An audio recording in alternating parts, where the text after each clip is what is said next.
পুরো বনের রাস্তা। এটা হচ্ছে কনক মন্দির। কনক মন্দির, কনক মন্দির ঝাড়গ্রামের। এটা কনক মন্দির যাওয়ার পথ। হাতি হাঁটছে আর একটা। মাঝখানে দুটো হাতি, হাতি হাঁটছে।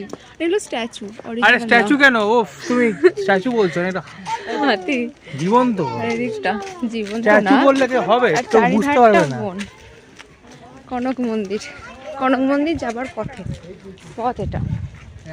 চারিদিকটা বন, গাছগুলো গাছগুলো একদম লতায় পাতার মতন জড়ানো রয়েছে। ঠিক এটা ডুয়ার্সের ভাইবস আসছে। ডুয়ার্সের পাহাড়ি এলাকার যে রাস্তাগুলো, একটা ভাইবস। এছাড়া দুদিকে বন জঙ্গল, একদিকে মাঝখান দিয়ে রাস্তা।